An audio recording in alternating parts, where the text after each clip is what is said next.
Ladies and gentlemen, what is going on? It is your host, Zach Ballantyne, and welcome back to the True Beast Podcast. This is Muscle Bully episode 14. And do we have a treat for y'all today, man? We got none other than QBN Kennels in the building today, straight out of Texas. Heavy presence on YouTube. Over 100,000 followers. Let's get our host up in here with me. Man, right now, let's see. Boom. Hope everybody's doing good today.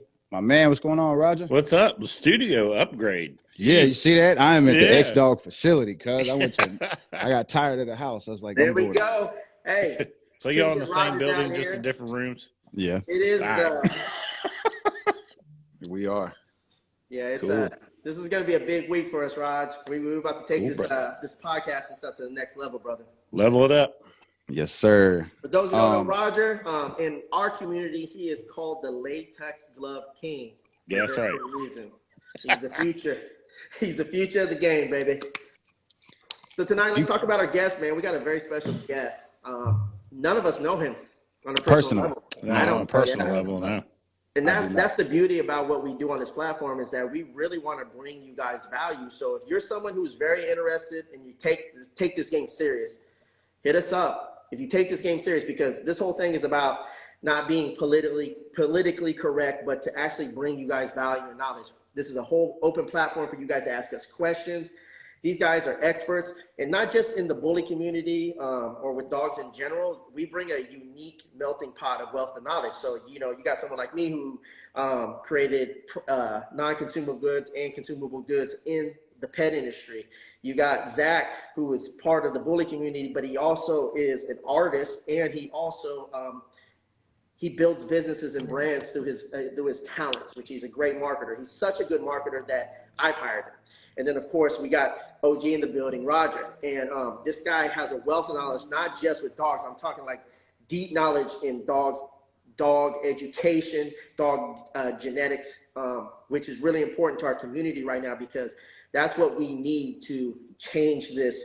We're at a crossroads. Do we want to be great as a community, or do we want to just continuously be subpar and keep running down the same fucking road where it's not evolving us? And Roger brings that knowledge to the table, and we're not always going to agree, but that's the beauty about it. We're able to have adult conversations and kind of see each other's perspective on a lot of things.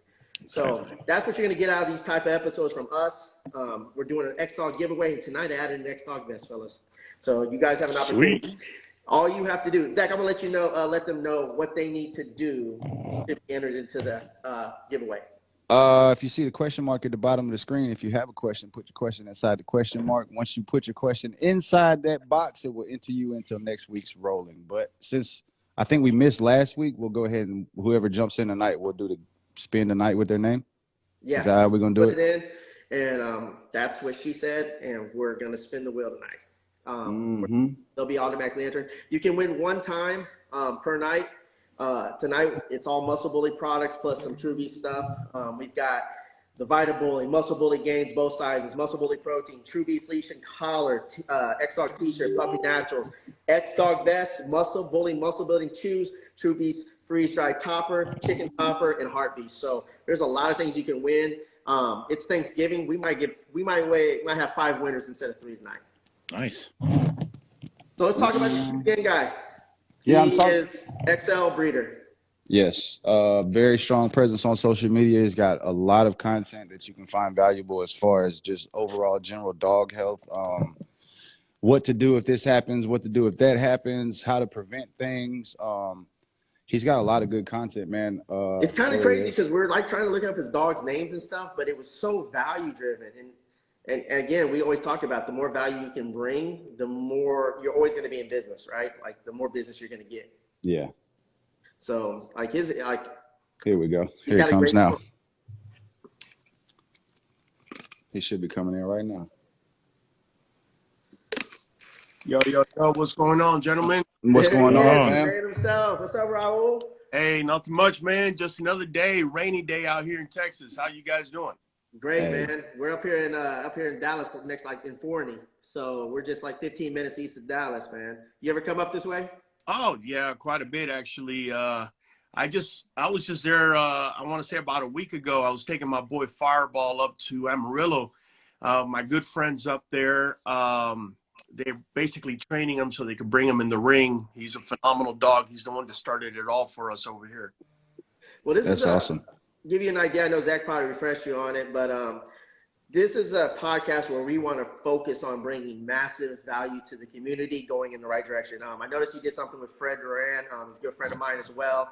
Yeah. You understand the eye quality, and the community understands that you understand the eye quality, right? And so it's just a value-driven podcast, man, and we believe Zach's like, dude, we got to bring this guy on. He has offers so much value. I'm looking at all his content, and I'm like, dude, I started watching. I was like, that's crazy. Like you're really moving in the right direction, and you're like an ideal guest for here at the Muscle Boy, True Beast Muscle Boy. Yes. I appreciate it. I mean, I strongly appreciate you guys even considering me, bring me on, and yeah, I'm going to provide as much value as I can, man. Yeah, that's the thing, man. I found your page on YouTube, just, getting into the bullies, looking for content, trying to learn all the time. It's just how I am. And okay, it's been, 3-4 years now. I've been just, tagging along, following your content, watching your stuff. And then when we started building this platform, it's like, man, who can we bring? Who can we reach out? And I was like, I know somebody. And that's when I reached out to you. I was like, I went to your YouTube page and everything. Like, I had to track down an email. I was like, I got to be able to find him somehow. But I'm glad we got in touch with you, man. And yeah, man, we really appreciate it. I appreciate all the content that you put out. I've learned a lot from you. I've used some stuff. I've learned some stuff. So hopefully we can give that to these people out here and get some knowledge in these people's ears, man. Oh, most definitely, man. Most definitely. Y'all just play the song, bro, and I'll tap dance. All right, so just to let your audience know, we do a nightly giveaway. Tonight we give away 5 different gifts. We got Muscle Bully products, X-Dog vests, Good stuff deal. like that. Zach, let them know how they can enter the giveaway wheel, and I'm going to showcase the wheel. All right, so for those of y'all just tuning in for the first time, if you see the question mark at the bottom of your screen, not only does your question get you entered into the wheel, it also helps you get your question answered. It's hard for us to follow through these streams and catch all these questions when there's so many people are popping up. So you put it inside that question mark at the bottom of the screen, and you will get in. Look, we already rolling down here. I got 1, 2, 3, 4, 5, 6, 7, 8 questions already. And I think, okay, so since we got such an extraordinary guest, and I know Roger, he's got a lot of questions as well. I think you guys are going to kick it off. That's what me and Zach were talking about. We're like, God, man, Roger and him, they have so much knowledge. It's going to be interesting watching them. So we'll start reading out some of the questions, and we'll let you two kind of answer them both to kind of get your guys' perspective, because I think out of all of us, you guys can offer the most knowledge when it comes to building a brand. Okay. Let's start from the beginning. Wouldn't you say, Roger? Where did QBN start? Where it kicked off, yeah. So what got you into it? Like, what got you into the XL breeding? Yeah. Okay, well, I want to say around 2009, I actually decided to get into breeding. There was something throughout my life as a kid growing up, as much as I loved dogs and I was around them, I just wanted to be a breeder at some point. And the dogs that I started out with were the Old English Bulldogs. You know anything about them, they're amazing. There's amazing dogs, amazing breed, but they bring a lot of like allergies and a lot of issues, being brachiocephalic and everything like that. After my first breeding, I realized it wasn't for me, not that breed anyways. We actually had to do an artificial insemination to get the female pregnant. We had to do a C-section. She had a total of 3 pups. I just didn't see it, man. I didn't see me, hanging on with that breed. So I stepped away. After I did, I came across a couple of dogs. People were talking about bullies, and I started looking into the breed. I will tell you, immediately when I first saw the first couple of bullies, I was attracted to them. I liked their physical, the way their structure was, but more importantly, they weren't brachiocephalic, and they looked like they were functional. And so that's what drove me from the get. Talk to people about what you mean by functional. Some of these are new dog owners, or they're just getting new to the game. Okay. Explain to them what functional means. Yeah, functional means that you have a dog that you could go outside and throw a frisbee with, that you could have inside your house with your kids and your family, because it doesn't have a working dog mentality. It has a where it's a companion breed. It's a dog that's going to run to the back of the property and back, and it's not going to be dead tired or anything like that. In fact, it's going to be able to do it, half a dozen times before you actually start seeing signs of it being tired. That sort of thing. That's what I call functional. Well, if you look at the old English bulldogs, and I can tell you, I was only around that breed for about 2.5 years, but I can tell you all they want to do is lay down. Yeah. And come out and run around and everything. They're very friendly and they're very companion-like and whatnot. But it's not a dog you're going to take jogging with you. It's not a dog you're going to throw a Frisbee. And I mean, if he brings it back, that's probably about the only time you're going to get it, because the second time you're tired to go out there. You know what I mean? Yeah. First run, that's it.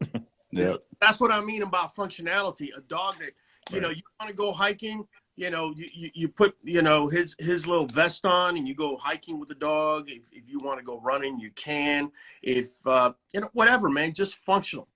Right. So what made you lean toward the XL versus more like the standard bully?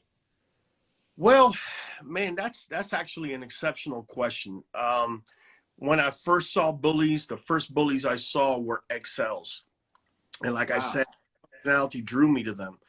I then later on saw some standards, but at the time when I was seeing, the pictures rolling in through Facebook, I couldn't tell what a standard was or what a XL was. I didn't come to find that out until after researched a little bit. I was drawn from the get to XLs, but I'll tell you, I love the standards and I love classics as well. In fact, I've been, criticized in the past because I've actually told people, if you want to fix what's going on with your XL, you need to come down to the basics. You need to start breeding to standard or to classic. You need those long bones that have become too long for that soft tissue to be able to, give you any type of, to be able to hold everything in place. The only way that you're going to be able to fix that is bringing it down. And then going to a classic, going to a standard, I've made it okay. I've come out and I've told people from the get, we started out with XLs. I didn't like the productions. We flipped it over. We went with Fireball. Fireball's 17.5 inches at withers. And out here banging out XLs and double XLs that are just phenomenal and symmetrical. And so people are starting to understand that, you can do that, especially if you're trying to fix what's going on with your XLs. Right. Yeah. There's a kid right now that's running through the ABKC rankings. His name's Tristan with Blue Note Bullies, and they took a closely line-bred XL female to a closely line-bred standard male and created a phenomenal XL. I mean, he is just a beautiful dog. The breed type's still there. And it's like you're saying, that he eliminated the sloppiness that the route of the XL was going. Like, that's one thing that keeps me away from the XL. When I see him move, like you said, they're so loose. It's just like there's no to them. It's just like a sloppy slinky almost. I love you bringing that up, man, because I've been going after my community for the last 7.5 years, man, whoever wants to listen to me speak. And I keep telling them our main problem and the reason our breed is not taken seriously is our culture. We think big on big is the way to go. You need to understand big on big is a shortcut 9 times out of 10, unless you know what you're doing and you got the dogs to be able to do it. The way breeders have done it from the very beginning, including Dave Wilson, who's the founder of this breed, bro, they started out with standards. They started out with classics. And with time, you go bigger. The way we structured our yard, and you could go back to my Instagram, just flip through the pictures, you'll see what I'm talking about. For the first 6.5 years of this yard, we've been working on nothing but structure. Nothing but structure. I don't want to hear size. I kept telling my affiliates, I don't want to hear size. I don't want nothing to do with that right now. Right now, we need to get our structure on lock. Now that we do, you're going to notice that QBN is now trying to add some size. But I have underlining, I call them common denominators. In my yard, I have a female named Aruba. She's pretty much the mother of the yard. She's mother to our boy 305, he's a triple champion, to our boy Power, to our boy Congo, who's the first Merle we produced, to our female Athena, to our female Mocha. So she's pretty much the mother of the yard. But now I have enough common denominators to be able to bring something from the outside. And initially, when you bring it in, that's a bridge dog. Yeah, no matter how good or how bad it is, that's just a bridge dog, because it's going to take another generation for you to breed it straight into your yard. That way you have both mom and dad off of your yard. You see what I'm saying? Right. And so that's where we're headed. We're actually coming up on our first 4th generation breeding.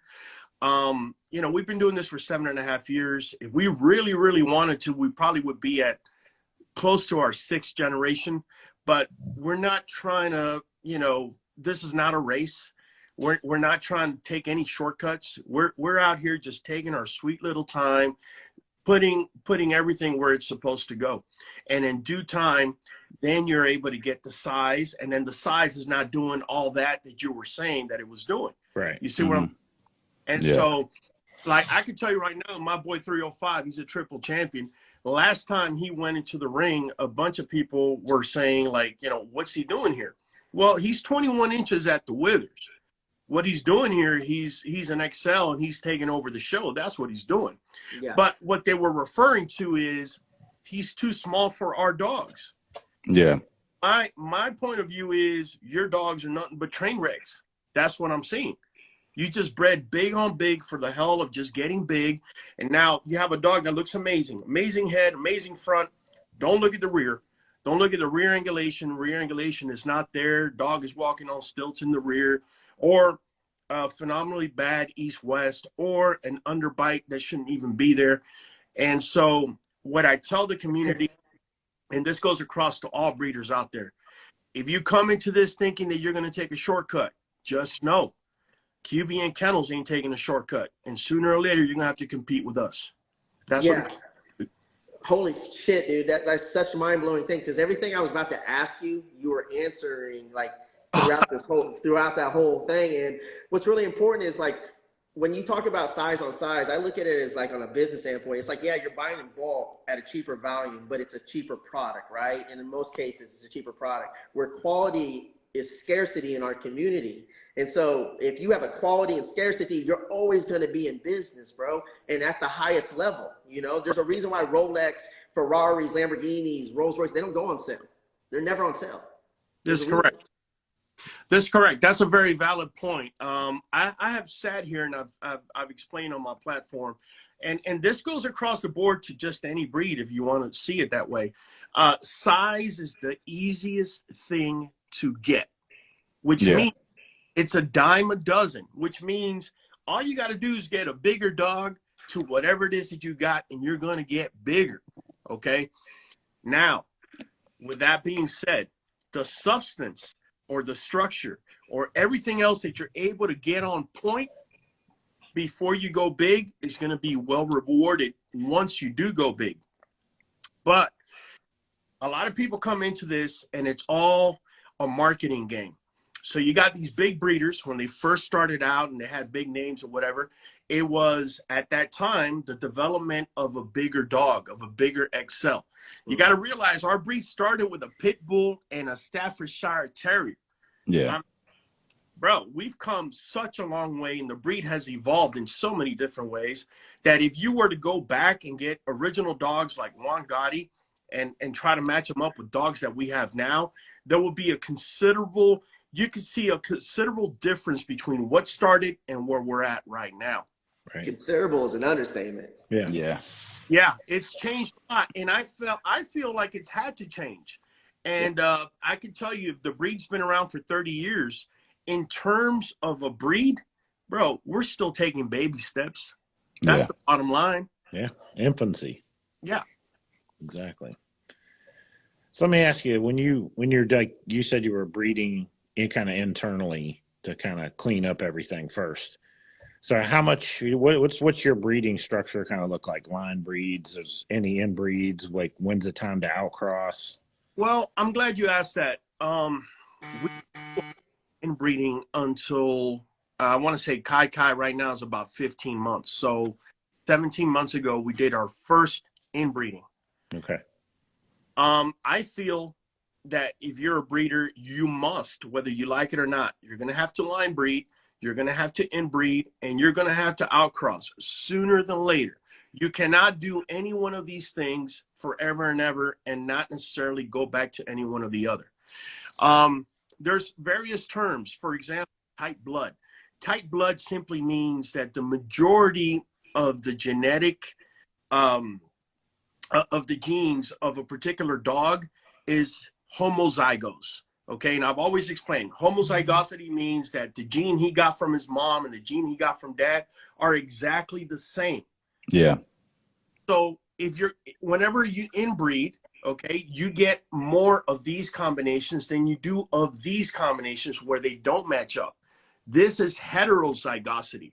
This is also needed if you have a dog that's two inbred. What ends up happening is sometimes he'll inherit a gene from mom for a particular disease process or pathology and one from dad. The problem you have is when they both match up, now you have a dog that not only is carrying this particular disease process or pathology, he's also passing forward. Yeah. So how do you clean that up? Well, you bring a different gene, okay? And that's when you outcross, and that's called heterozygotic genes, when they're not the same. Now, this pathological or disease gene code is not helped in any way by this one. So if it's a recessive gene, meaning that both have to be the same in order to express, the minute you do this, there's nothing there. You see what I'm saying? He may be a carrier, but he's not necessarily having the disease process. And when he breeds forward, only 50% of the pups are going to get it. So less pups are you're promulgating less and less the disease process. Right. You had asked, how are we doing it here? Well, I started with Generation 0. Generation 0 means you bought a beautiful dog, you bought another beautiful dog, and you bred them, okay? In my yard, we started out with 8 dogs. That's how I started out from the very get. We have been doing line breeding. We have been doing selective outcrosses, okay? You got to realize that whenever you start breeding, I don't care who you are, or even if you got perfect dogs, you will never produce a perfect dog. So the things that you start seeing that you're producing, you should be objective enough to realize, hey, you know what? I'm seeing too many gay tails in my yard, or I'm seeing too long of a snout, or you know what? I'm lacking some bone. You see, these are things as a breeder, you should be able to be objective. Unfortunately, in the breeding world, oh, my dog is the best because it's not about breeding, it's about marketing. Oh, my dog, and you see him all the time. My dog is XYZ's daughter, and she was crossed with ABC. Right. So, but Dude, you have a very valid point right there. But it seems like you found a loophole. Like you're able to produce quality, but on top of what attracted us to go, hey, we've got to talk to this guy. He has a wealth of knowledge. Is your marketing? And when Zach had shown me your stuff, I was like, dude, this guy's a no-brainer. Like, get him on. You know what I mean? Yeah. Like, and so you're not cutting corners. You're not taking no shortcuts. And so you're playing a long game. The other people are trying to play a short game. They want the bulk at the cheap price, but they're not playing a longevity game. yeah, I think it all comes in the fact that, first of all, I'm a licensed nurse, okay, by trade. That doesn't mean much, but I'll explain to you how it's meant something for me as far as getting into breeding. First of all, when I got into breeding, I had enough money saved up to be able to buy 8 dogs, be able to buy the facilities, to know that it's going to take 5 or 6 years before you truly see the fruits of your labor. Okay. That makes a world of difference. Yeah. And when you're a single dad with 3 kids and you're buying a dog to see if it can mediate your economic position in the long run. You see what I'm saying? Because now when you have a litter and say you have 2 puppies that you could tell something's up with them, or they're just not at the level of the other dogs. In my scenario, I have no issues, pet homing the pups, just getting rid of them. Whereas a person that is relying economically or putting all his eggs on that one basket, he's going to try to sell that pup for whatever.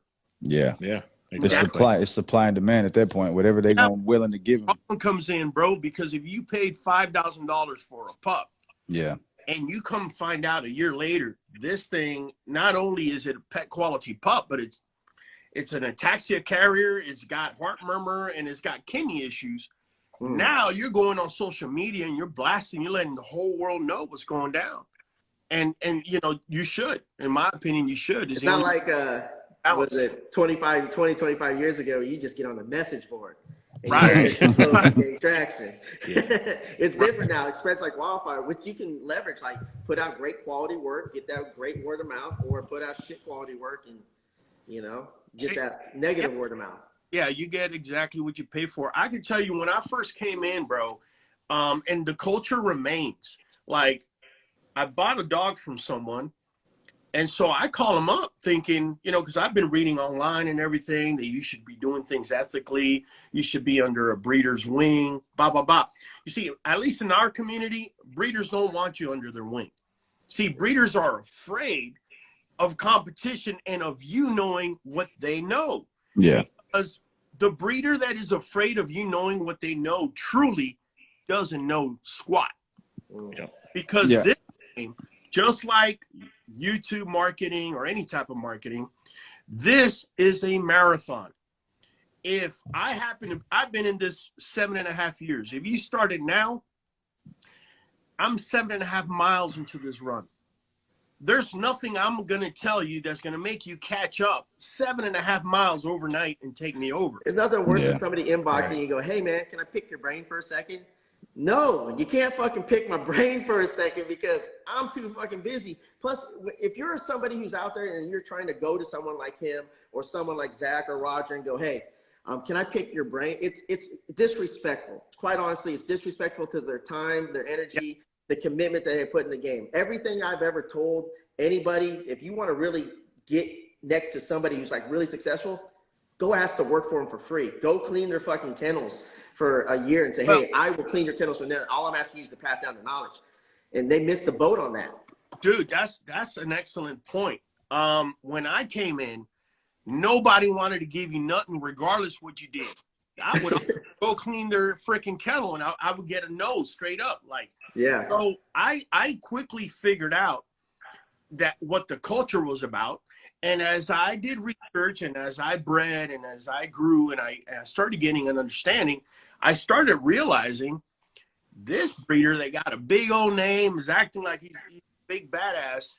He doesn't know what the hell he's talking about. Look at this. Why would you breed a dog that's got east-west issues with a female that's got flat feet?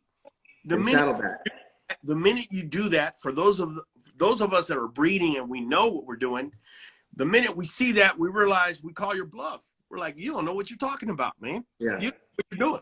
So what I started doing in order for people to have access, because out of nowhere, I got a mountain of people hitting me up like you're saying, hey, man, just quick question. Take a look at my dog.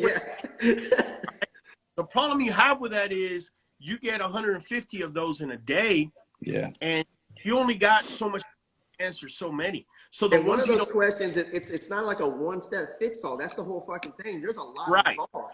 Right. Yeah. You know, like, hey, my dog's not gaining weight. Okay. Right. Like, what are you feeding the dog? What's its lifestyle? Like, there's so much involved in that, you know? Yeah, they always say it's a quick question, but it isn't a quick question. Never a quick question. Tip of the iceberg. I now got to explain the whole iceberg. You want my 15 to 20 years of experience really quick. I got you. You know? Well, but I created a scenario, believe it or not, man. For those of you that are watching, if you haven't downloaded the QBN app, go ahead and download it. In the QBN app, if you want access to me, you could actually click on there and go to a consult. Now, I do charge $50 for 20 minutes. We've been talking for what, 20 minutes? Pause that. Yeah, pause that though. He's not charging. How much are you charging? $20 for what? How many minutes? No, I charge $50 for 20 minutes. So $50 for 20 minutes. Don't look at that as he's charging you. Look at that as an investment. I'm investing to get his time and knowledge. Right. And when you pivot that this is an investment, things change. So for example, when I hired a bunch of people, I looked at when I first started, I hired people and I go, man, this is a bill. And instead of going, I had to pivot. I had to go get some coaching, right? So I had to go pay some money to somebody for their time who's better at me than what I'm doing at whatever it is I'm trying to do.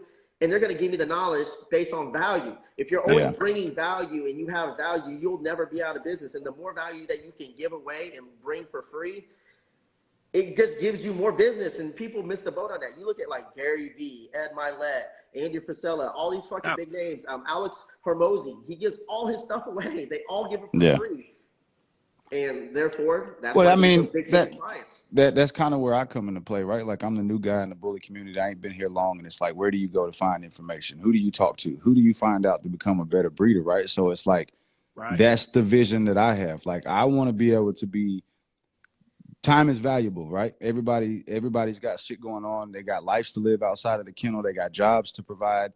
So it's like, how could I bring knowledge to people and give it to them for free without it being a burden to everybody else? So that's where like this type of situation comes in. And that's why I'm such an advocate to be like, hey, you need to come listen to the show because you're going to learn something. Like, we're not bringing these people on just to be like, rah, rah, rah.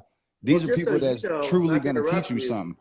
Not to interrupt you, Zach, I didn't mean to do that. No, you're good. But Raul, like, people don't know, it's like Zach is a talented video editor and graphics designer. He understood how to leverage his trade to trade for value, you know, so because he brought value, like, let me bring you value. And now he's making all these connections. You know, it's the same thing like I met Roger, you know, I had to bring value. They came in, everybody's come visit the warehouse, and you need to come visit. We need to do an episode where you come visit. Man, whatever you need from us, man, we'll lace your dogs up. We'll get you all taken care of, man. But, you know, it's the thing. It's like value, man. It's all about the value at the end of the day. No, most definitely. Let me give you guys a little bit of insight. You got to realize we have over 485 videos, and these videos are just giving you information one right after another. You'd be surprised. I still get over 100 texts on a daily basis asking questions. Now, here's the deal. And this is what I tell people. You got 485 videos that are absolutely free. But if you need me to stop what I'm doing and put my life on hold and give you 20 minutes of my time, I got to charge you. There's no way around it. Honestly, you're undercharging. Yeah. No, I mean, I know I am. I don't believe in giving anything out for free. I've never received anything for free. The few times I've given away a free puppy, it's been disastrous. It's been disastrous. People don't value things for free. And so I come from that old school way of thinking. You know, sometimes I'll get people say, you know, I have a question. And I say, well, I charge $50 for a consult. Their response is, for one question? I'm like, no, it's not just one question. It is me telling my family while I'm sitting on my table eating, y'all need to wait. I need to go talk to this guy right now. And that costs money, bro. Yeah. I think people undervalue time, how valuable time is. Like, there's no telling how much I would pay to get 20 years back and knowing the knowledge that I have now. Well, I could tell you this, man, and I've gotten quite a few people, you know, give me this feedback. I don't put it out there because it's not my style of marketing. Maybe I should. But I've had people that were this close to buying a dog that had an undershot, underbite, or stiff stifles. Now, think about it. You paid me $50. I veered you away from buying a dog that's got stiff stifles. If you wanted to correct that stiff stifle, it could take up to 3 generations. That's 2 years per generation, 6 years worth. Yeah, 6 years later. You know, you said this word multiple times throughout this show, and it's culture. You know, I had to learn that the hard way. I created bad culture at one point, hiring the wrong people. The people didn't have integrity at times, you know what I mean? And doing the right thing is always the right thing. They didn't follow our core values, and I didn't hold them accountable to the core values. And so because I developed bad culture, I probably would be another 5 years ahead of what I should be at right now. But because I made poor choices, I had to take those hard learning lessons. You're not talking a little learning lesson. We're talking some fucking deep pocket learning lessons. You know what I mean? And but it's just part of the game. You just charge it to the game. And now the knowledge I have now, you know, I'm ready to take off to the next level. But culture is so fucking important. And when we talk about our community, our culture is, it's non-existing. There's not really good culture. There's packs of culture, but not everybody thinks like us when it comes to like, hey, integrity of the dog first, high quality, and being honest and doing clean business. That's very scarce in our game. I'm going to tell you something, man. And I've been reached to by several breeders that are starting out or have been in it for a year or two or three. And they're like, oh my God, with this recession, what do you see of this recession? What's happening? And I said, well, some people hate the recession. I kind of like it. Yeah. Okay. Kind of like it because I feel like recession is gonna force those half-ass breeders to either jump out or not breed. That's what's gonna happen. Yep. Because now the demand of the buyer has the power or more buying power in a recession because there's less of them walking around. Mm. So the reason we brought this platform on board is because we knew from the get, in order to make this breed better, we had to change the culture. And the way you change the culture, in my opinion, and it's the way we've done it, is through education. You see, if you're out here selling dogs that are east-west and have a high rear and stiff stifle, and I teach these buyers, this is what a high rear, a stiff stifle looks like, you're now going to come to this guy and be like, bro, I ain't paying $5,000 for that. If you want, I'll pay you $2,000, I'll pay you $1.5, but I'm not paying $5,000 for that. And it's gonna raise the bar. There's two hashtags we go off of in everything we do, and that's stay in your lane and raise your own bar. And raising the bar, I kind of feel that the recession is actually forcing the community to actually look at the better dogs, and it's forcing these breeders that are just breeding dogs for the sake of breeding to pretty much hang them up. I've seen quite a few actually go online and say that they're no longer going to be breeding, and I think it's a good thing. Right. Yeah. Yeah. If you're dependent on the money, Yeah. then you're good as dead now. Like, especially if you had or are working on a big yard, when you realize, okay, I have enough money to pay my bills or feed these dogs are gone. You're doing it for the wrong reason. So, especially in the beginning, you're trying to build a program. You're not going to make any money. Just forget, put that $1 million I'm buying a Lambo off this breeding away, because it ain't happening. But, the community makes it seem like that a lot. Well, the community, I told you guys from the get, the community is all about marketing. So you're going to see people come out here and be like, oh, my pups, they go for $8,000. And everybody's scratching their head. Oh, $20,000, $10,000, $15,000. Bro, that's just the front. That's just a smoke screen. Yeah. That's just for that fool that doesn't know what he's doing, and he kind of got bit by the bully bug, and now he wants to come in. He's got the money. He doesn't want to do the research, and bam, you got yourself a sucker. Everybody else ain't paying for that. They ain't paying that amount. Right. But because you're not the one that's buying, you really don't know for a fact whether people are paying for that amount or not. You see what I'm saying? Right. So, yeah, the problem with our community and our culture is there's a lot of lies, and there's a lot of things that people's eyes where you can't really see what's going on in the back end.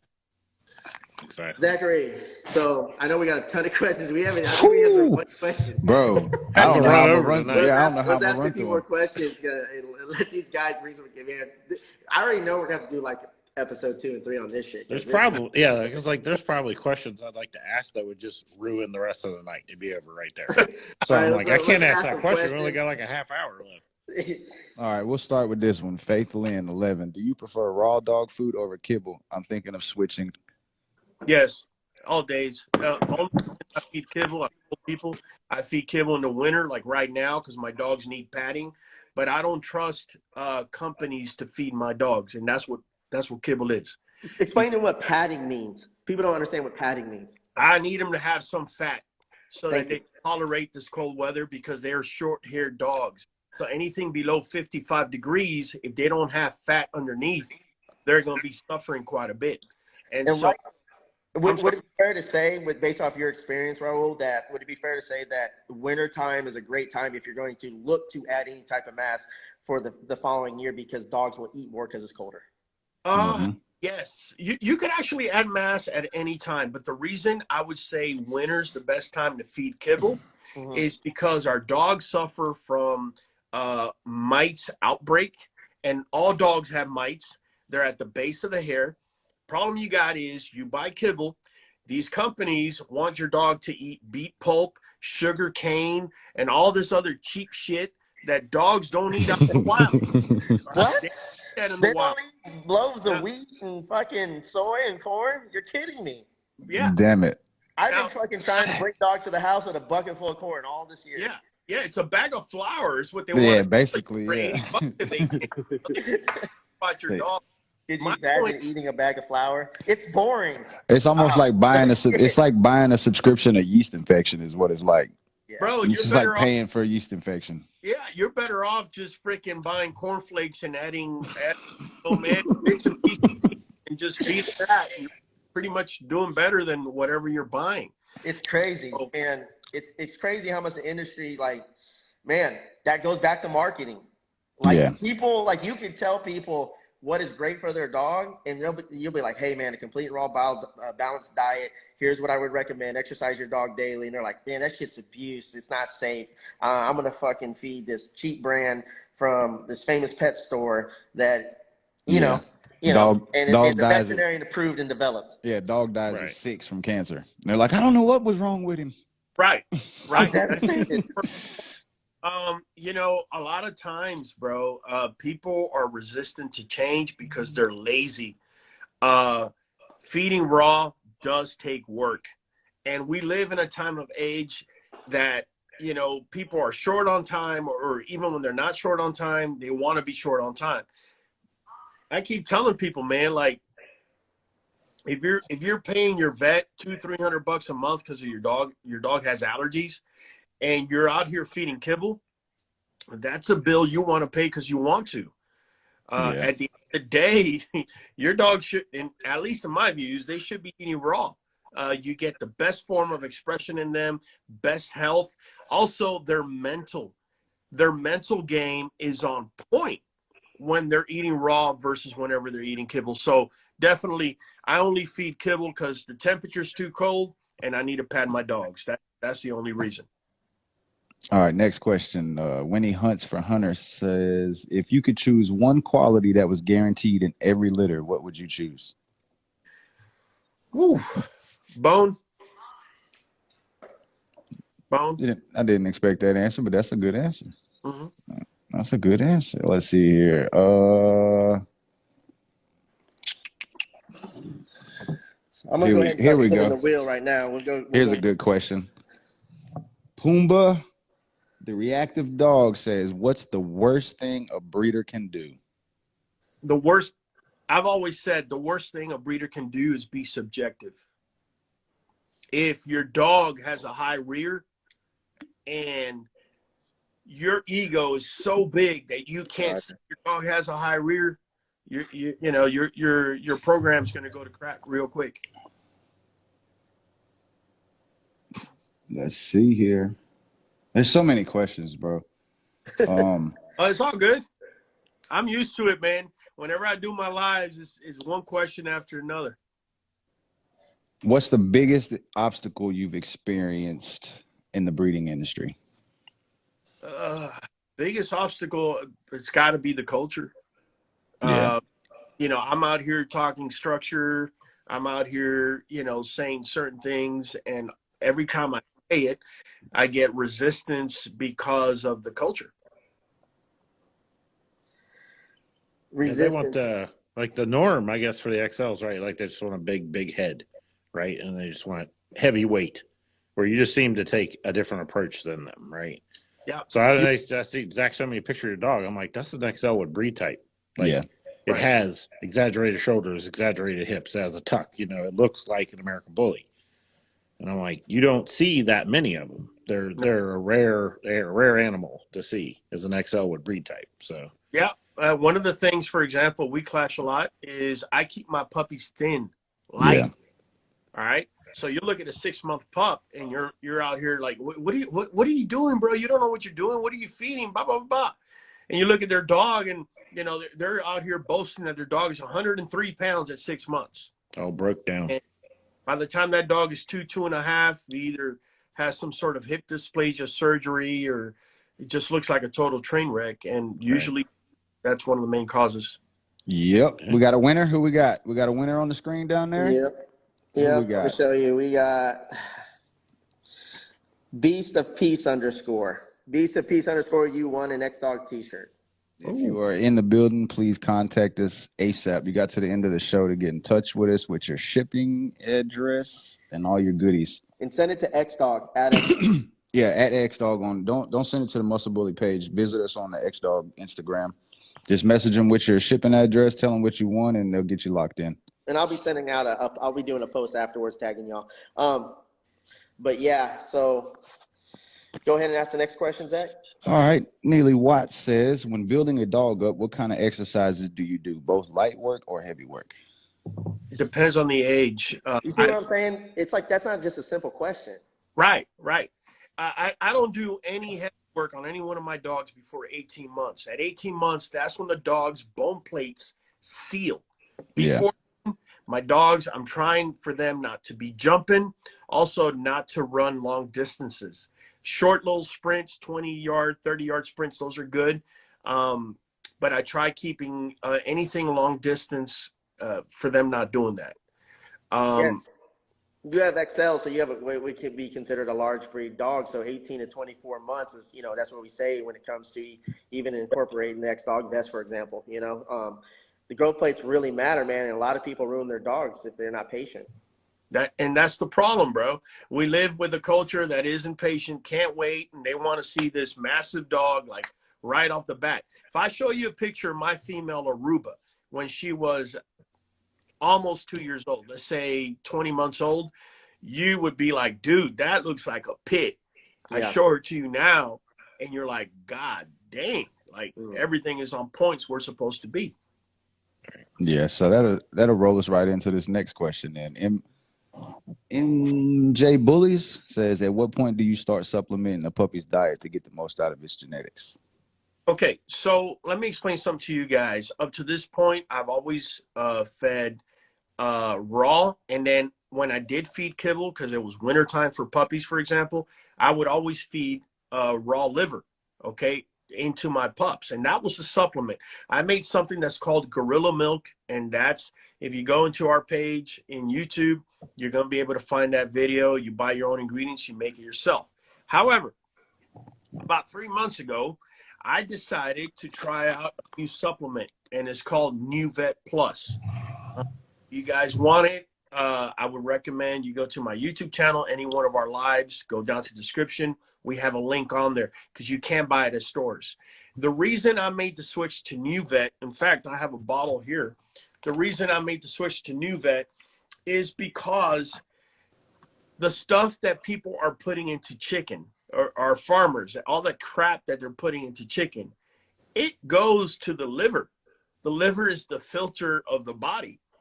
And so we're essentially giving these steroids and anything to make, the chicken girls straight into our dogs. And so I decided to supplement that out, and I've decided to go with New Vet and also New Joint Plus. And the reasoning behind it is that everything that you're getting there has already been processed and it is at human level. Not only that, I did the research for you. This company has never had a recall in its history. Not once has it been recalled.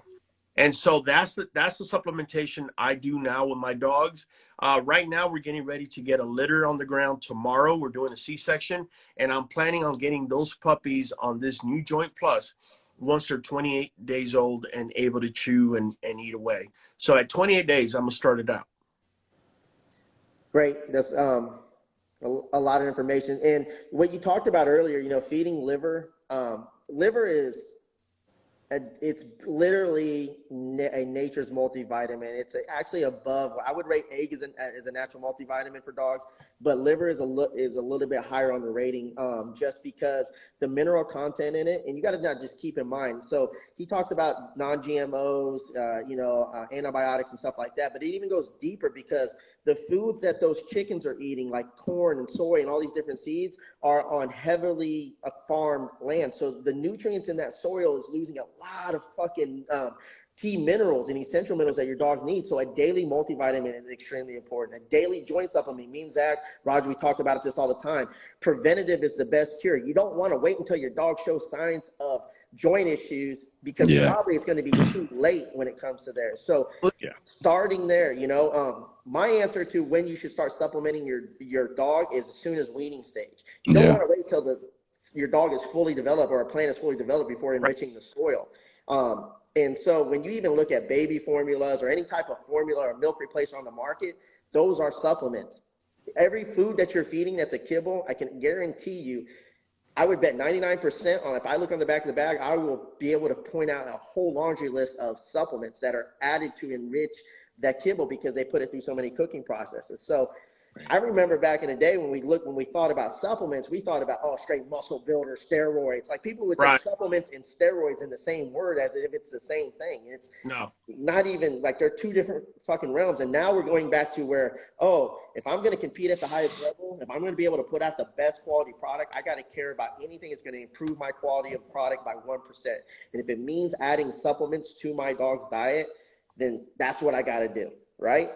That's a good point. Let me add something to the point you made about liver, which is another reason why I've decided to step away from it and go a new joint, and that is the vitamins A, D, E, K are fat soluble.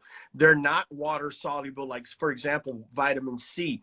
You could feed a ton of it to a dog, and the worst you're going to get is diarrhea because he's just going to get it out of his body and he's good to go. So let's stop right there so the audience, and I'm going to let you finish. The difference between fat soluble and water soluble is that if it's water soluble, like you said, your dog can get rid of it through urination. When it's fat soluble, it's tougher to get rid of it when it's stuck in fat. So I'm sorry to apologize, but go ahead and finish that off. I just want to make sure they understand. And it stays in the liver, and the problem you got is if you were to feed chicken liver every single day to your dog, sooner than later, your dog is actually the vitamins are gonna become toxic because it's too much. Okay, the liver cannot get they're fat soluble, so it remains in the fat and in the liver, and it can't get rid of it fast enough. So that's one of the main drawbacks of liver. And you're going to find all those ingredients in dog food, feeds, milk replacers, and stuff like that. And so you got to be very consciously aware of it. Like for me, my rule of thumb is I feed my dog's liver once a week or 3 times out of the month. I started adding liver into my diet. Like I started eating a lot more ancestral organs and stuff like that. And I've noticed a big difference. Yeah, definitely. You will. Oh, so you the dude that just talking about let me get a 6-piece liver, get some gizzards. That's tough, you, man. Right? I grew up on liver and onions, man. My grandma's German, so it's like we ate liver and onions all the time. They tried with me. I was like, I'll just sit here all night. I'm not eating that. I'll take my Give it to the dog. It's good for the dog. Yeah. Jay Brown Cut It says, who is your all-time favorite dog? Ooh. Ouch. Ooh. You can only choose one. Raul, and then Roger will let you go. That's what? That's a hard question because they're all my sons and daughters. I'm going to tell you right now, man, there's only one dog that sleeps next to my bed, and that's Fireball. Hey, you heard it here. Yeah. Fireball. Right. How dare you say your own dog? Yeah, they're going to scorn you for that one. They're going to get you, bro. It's all good.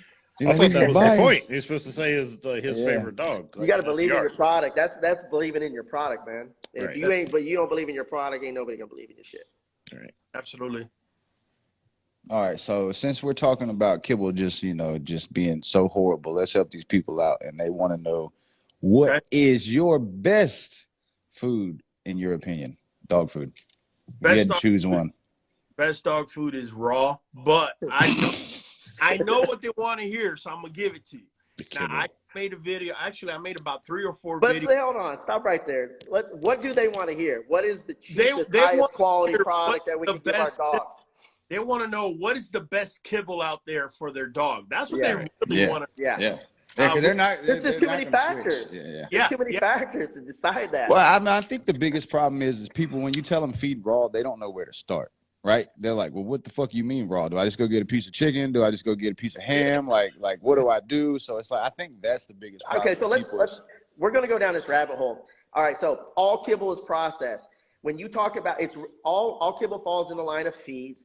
And when we talk about feeds, it's regulated by AFCO. So AFCO has a high standard and a minimum standard. And minimum standard, I can go down to this gas station and pull this bag of dog food. I never heard his name before. And I'm like, it's the first 4 ingredients are all vegetables, like wheat or seeds or Perfect. grains. And it's like, how is that in the same category of iconic? You know what I mean? Like, you're talking 2 different levels. So there's a lot of factors. What is the age of your dog? What is the breed of your dog? What is your dog's lifestyle? And what goals do you have? And what is your dog's environment? Because environment's going to affect your dog as well. You know, if a dog's living in a stressful environment versus it's living in it's like a very healthy environment. How much you guys exercise got to take a deeper dive. That's going to determine how much protein you're going to be giving it. You'd be surprised how many people I got out here that go back to, I guess, their old weightlifting days, and all you want dog is protein, protein, protein, and the dog's got this hair that's falling off and is, you know, it's very weak, and you're wondering why all this is happening, and it's because you're feeding the dog 38% protein. It wasn't meant to eat that either. So any extreme is not good. Let me say this for those that are watching. I made several videos, and, you know, he said it best right now. If you look at the first 4 ingredients and you're seeing soy, corn, some sort of vegetable, cane, beet pulp, anything like that, you already know you're dealing with garbage. However, I will also say, when you look at the meats that are the ingredients, if they go to meal, if they say meal, what that means is any piece of flesh, any piece of tendon, any piece of anything that isn't muscle is going to be considered whatever, chicken meal, beef meal, whatever the case may be. Yep. For all intents and purposes, 2 years ago, I sat and tried figuring out what kibble gives you the most bang for your buck. And I came out with one of them, and it was Sports Mix. Okay. As soon as I said Sports Mix, it gives you the most bang for your buck, they had a recall where over 75 dogs were killed in the U.S. Because of something that they were doing in their processing. One of the reasons that I liked Sports Mix, and at the same time it's kind of repulsive when you first see it, is the mere fact that they actually add roadkill into their product. Now, you're probably saying, oh, my God, why would they do that? Well, you got to realize they're a company and they're out here to make money.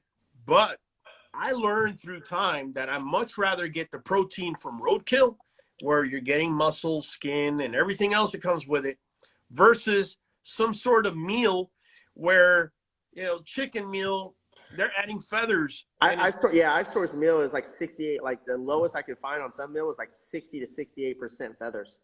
That's what I'm saying.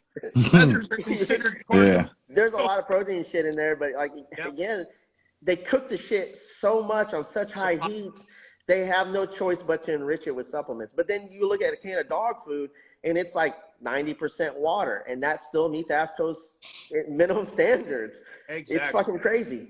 Exactly. That's why I don't understand why you can't go to Walmart and buy one of them 10-pound bags of chicken quarters and start feeding raw. Yeah. And do the numbers. I've done the numbers. I could feed a dog raw for less than $111 a month.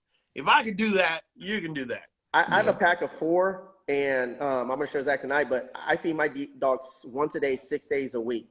I have 4 dogs, raw, complete and balanced raw. Some people call my fucking dogs overweight, you know? It's just, it's what you feed. It's not how much you feed. And a lot of people are like, damn, I'm tired of cleaning up dog shit. But let me get the cheapest quality food that my dog can process. Now let me bitch about having to clean up dog shit. Well, make up your mind. There's solutions to both. Or you start your dog on a particular feed, and they're starting to act more hyper than they normally were. Well, guess what, bro? They feel better. Cornflakes for back. Yeah. Okay, so this is why I tell everybody, man, like, if your dog is lethargic, that's a sign that there's an issue. When you think about puppies being born, the puppies come out of the womb. They're designed to crawl up and find it. They have to go search for their freaking food, right? Yep. Like there's no such thing as a low energy pup. And when you see a low energy pup, you're like, there's something wrong. We condition the dogs to eventually be low energy through the food that we feed them that supposedly is healthy, which is just causing massive inflammation at the end of the day. And so every dog should be high energy. When you're feeding your dog a complete and raw balanced diet, you're going to think they're hyper. You remember back in the day, like, hey, I used to feed my dog, my pit bull red meat, but it made him aggressive. Well, yeah, because he's feeling good. Like, that's his instincts. All right, so look, I hate to stop you. I hate to stop you and interrupt you, but there's There's two questions that just popped up that I feel like is reasons why people don't understand the raw situation. So one is, how do you balance raw pertaining to the dog's weight? So explain to them what you mean when you say balanced raw diet. Well, it depends what you are asking as far as balance. Are you saying how much do we feed a dog based on his weight? Or are you saying how do we actually feed a barf diet? Barf diet is Yeah, I going to think that's what they're trying to say, like balanced as far as Rule like of thumb, right? how much this, how much that, how much You go this. ahead, Raul, and then I'll say if you didn't answer what I asked, then I'll say it. look, to make it nice and simple, 80% meat and bones. Okay. And when I mean meat and bones, I mean, don't pick the bones, just the chicken quarter. Okay. 80% of it is going to be the chicken quarter. You got the meat and you got the bones there, right? In addition to that, you got to add organ meat. Okay. So it could be either beef liver, which we've been having more and more issues with the whole supply chain thing, or chicken liver, or kidney, beef kidney, that sort of thing. I also add, in addition to that, 5% of half of that, or 2.5% of fruit and 2.5% of vegetable. People tell me, well, dogs are not supposed to eat fruits and vegetables. And that nothing could be further from the truth. Even though dogs are carnivores, they are, there's a word for it, but they're omnivores. Yeah. They're opportunistic herbivores. That's the way of saying it. There we go. Because the animal they catch, they're going to eat everything, including the stomach contents.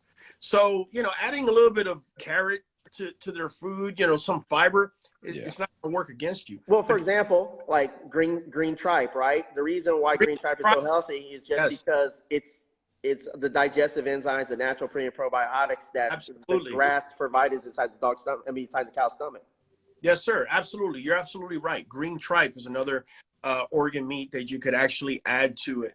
I have a little thing that I do where to add probiotics at all times, and that is we use sauerkraut. Sauerkraut is one of the highest probiotic foods out there. I normally give that to my dogs along with their kibble as we're processing them into raw.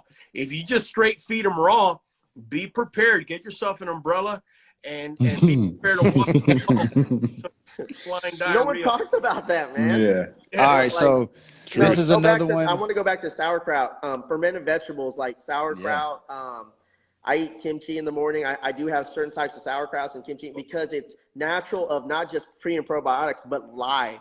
And live is very important, guys. If you have dead probiotics, which majority of the dog foods, I would say almost all the dog foods now, they got some patent certain ingredients, certain probiotics that they claim that are live. But what consumer is actually taking that food and going to test it to see if it's alive, right? And we all know the industry is backed by money, and whoever has the biggest wallets is going to run the marketing campaigns on everything. So, but how do you get your dogs to eat the kraut? I mean, it's like trying to get your dog to eat a pickle. What's your secret behind that? I have a little system, man. I mix if I see a dog doesn't like the kraut straight up, I'll just mix it with sour cream, and that's it. Game over. Yeah. They eat it. Roger style. He loves that stuff for himself. All right, so look, back to what this I get this reaction a lot too when I tell people this thing. Yeah, they're like, it's that big for real? He said, wait, you said once a day, 6 days a week. So let's explain to them our feeding process and why we fast. You want to go, Raul, or you want me? Go ahead. Yeah, the reason why I do it is because I want to make sure a dog's digestive system is shorter than a human. So you got to make sure that it's running properly. If a dog's system is constantly eating, so I never suggest free feeding, and I never suggest leaving a bowl of food out, because if your dog is constantly eating, you got to keep in mind your dog is not eating a complete and raw balanced diet in most cases. It's eating a kibble, a processed kibble. So imagine if you constantly ate Pop-Tarts and Rice Krispie treats and certain types of cereals that are all processed. What that's going to cause is inflammation. Now, the best way I can simplify this is imagine this is your dog's stomach, and on the inside of the stomach wall, you have mosquito bites. When you get a mosquito bite, that's inflammation. So that's all around the wall. So the higher the inflammation, the more problematic issues that are going to happen in the second brain of your dog, which is its gut, right? And it's going to lower nutrient absorption. In other words, what you're putting in your dog's body is probably going to pass because it cannot absorb it because it has inflammation. It's just not going to absorb it.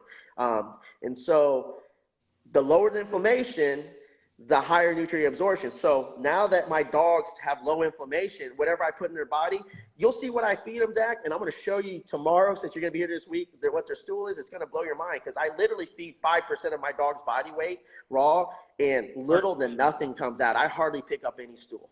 Yeah. That's a very valid point. Let me add to what you just said, man. You're right about the whole inflammation. But in addition to that, you hit right on point when you started your conversation. Dogs' intestines are only about 7 feet long. You might have one with 9, one with 6, but you're looking at around 7, because they are carnivores. I've had a bunch of people tell me, when you put the dogs on raw, are you afraid of getting salmonella? I'm not. You know why? Because they're going to poop it out a lot quicker than a human. In other words, it's not going to be in their body for too long. In addition, the amount of acids that they have in their stomach, a lot more caustic than ours. I mean, we don't even come close. They're able to nearly destroy bone within the stomach. That's how strong their acids are. In addition to that, when a dog doesn't eat for a 24-hour, whenever they fast, for those of you that are looking to add muscle and add stuff onto your dog, the best thing you can do is fast them. Because when a dog is fasted in 24 hours, their growth hormone goes through the roof. Okay? So that's another reason why you want to do it. So there's a lot of health benefits involved in fasting. Absolutely. That's spot on. I mean, you got to look at it like you said, though. You're feeding your dog so much back to back to back to back, and it never has time to take a break. Like, it's just fill it. And naturally, it takes them a longer time to break the food down. So if you give them that day, which means they're going to burn more calories as far as trying to. So it's kind of like you're putting coals in the oven, and they're just burning off so quick while it's like fully torched instead of really, you know what I mean? Yes, sir. Another thing I'll add is, in that fasting, if you have a dog that's being a picky eater or won't eat, or you're giving them a bowl of food and they're just not eating it, and you come back 15 minutes later and they're not eating it, well, after they fast, you put that bowl down the next day, they're interested. Or that can be a dog telling you that you're feeding them too much. You'd be like, oh, man, I give my dog 6 cups or 5 cups, but he only eats half of it. And it's like, well, you feed him 10 cups a day because you're feeding him twice, and then you don't give him a break. So eventually he's just going to look at that food and be like, I'm not even hungry, bro. Their bodies are smart. Their bodies are going to tell them they don't need it, depending on the lifestyle. I agree. All right, let's see if we can get one more question in here before we get up out of here, fellas. Oh, I got a couple more giveaways to you. Oh, well, let's run get on it. Yeah, we're at 8:07. This is a good podcast, man. We've been deep in content. Time just got away from us. But we're still running. We're going, man. It's not like it's not like Spotify is going to call us and be like, hey, you went too long. Time's up. What are the questions we got, Zach? Man, there's a lot of questions, but I mean, the biggest thing is a lot of the questions are about X-Dog products. So it's like, do we want to talk about that, or are we? Yeah, we can answer a few. All right. That's another thing that we saw. Like, I saw you have the original one. I was like, Zach, you got to tell him, man, we got to link this boy up with some of the new stuff. Yeah, we got to get you a package sent out there, get some of these new vests on them dogs. And appreciate it, man. What made you invest into a weight vest for dogs? My dog Power at the time, he just turned 18 months. I wanted to add muscle. And so a lot of times, man, a lot of the things that we do here is completely experimental. It's just me experimenting with different things and seeing what works and what doesn't work. And so I had him pulling a sled, and then I decided to start a new exercise program where we did everything with that vest on him. So we had a vest on him. We had a vest on Latessa. I have a video. It's called Muscle Up. It shows you the exercise that we do with them with the vest on. We do the vert pull. We also do the weighted collar drag. We do a little bit of everything along with the weighted vest, and we've had good results with it. So do you have dogs that, what do we say? So I've got dogs that just flirt pole, not interested. Yes. Like pull rope, all that stuff, they're not interested. You can cut them out in the field and they'll run like wild animals, but there's just some dogs, they're just not down for it. What I mean? Because certain lines of dogs, say for example, the reason the fur pole is used is to emulate a prey. that is Yeah. to the ground. So dogs that are terriers, say for example, pit bull terrier, or have more of that pit bull terrier temperament or blood in them, Right. you should see them chase the fur pole, no issues. But then you're going to have dogs that don't have that tendency, and they're just not fur pole driven. But you bring them to a spring pole, and they'll jump on that all day. Right. Yeah. I have a So hack for all that too. the What I've solution, learned, I got a hack to get some, like, cause so Bravado, he's an American bully, right? He doesn't have a lot of drive on the flirt pole by himself. However, I learned my pack. So you have to understand the energy of your dog. So if Yeah, you want there's to pair up three a types dog, of drive. yeah, yes, it'll match with guys. So for example, if I bring my Cocker Spaniel out, who is a nose dog, so I play with the flirt pole a lot because she's out there, stalking it and then chasing it to flush it. And he loves her and he feels comfortable around her, so he will engage in it. But if I have him out just by himself, he's not going to engage in it. So if you have the luxury of having a dog that is interested into it, you might want to match them up the same day, and you may not get a lot, but you'll get something. right. They learn a lot. They copy a lot. But the solution I've come away with, if your dog doesn't like to chase the fur pole, is get yourself chicken broth, put it in a cup, Mm-hmm. tip of the fur pole, and dip it in there for a good 20 seconds. Yeah. Take it, get a good whiff of it, and all of a sudden your dog's going to have a newfound Newfound drive. Yeah. Well, I mean, Yeah. that was might one not be thing able my to take a dad big always sip, taught maybe. me. That was one thing my dad always taught me being a military handler. Like he was always like, you got to understand the three types of drive in a dog, right? So you got prey drive, pack drive, and food drive. Yes, So sir. your dog may not, like you said, like if he's not driven by preying on something, put some food in the mix. If that doesn't work, bring the pack out. So it's like you just got to figure out what drive your dog has. And then once you get Very that good point. understood, you can pinpoint it down. Very good point. Very good point. It's funny you say that. I have a lot of people. We have certain videos where I talk about the alpha theory, Mm-hmm. and people are quick to just go to Google and be like, the same dude that prophesized the alpha theory, he's now debunked it, and that's great for him, man. I clap him up if that's what happened with him. I can tell you, I have a dog pack, and Yeah. the alpha theory is alive and well in my Mm-hmm. dog. Yeah, no. So for those of you that like to Google and just like to come at me with the first thing you see out of Google, get yourself at least 6 dogs and then come talk to me. Exactly. Do you get a lot of heat? Like, do you get a lot of resistance? I don't know why you would get a lot of resistance. I mean, I know why, but I don't. I'm gonna tell I you. love it. I'm gonna tell you this, man. I read somewhere that he that speaks the truth will be hated the most, and so what ends up happening is if all 3 of you are selling dogs with high rear, and I show people what a high rear is, all 3 of you are gonna hate me because you're not gonna be able to sell dogs based on the information I gave out. Yeah. And so I get a lot of that, and I really don't care. I'm gonna call it like I see it. We got a winner. Who we got down there? Top shade person underscan Bannister. Top shape Bannister. Yeah. All right. You know the drill. If you ain't here, hit us on X-Dog. Let us know. We'll get that shipped out to you. Last question of the day. James Double Chain. Do you normally see smaller litters when doing surgicals as opposed to, I guess he would mean opposed to a natural or an AI? It just says, do you normally see smaller litters when doing surgical? Man, I want to say it doesn't matter as far as doing a surgical insemination. I will say once you've had to do a C-section on a female and that uterus got scarred up, I have noticed that the litters do get smaller. Interesting. Very interesting. What's your take on C-section, natural birth? What's your take on all of that?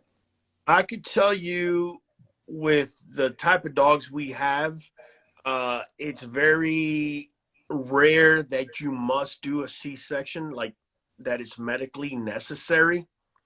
However, as a breeder, there is a business component. I know everybody likes to talk about how much they do things for the breed, and they like to point the finger at everybody that's charging for a dog, yet they're selling dogs themselves.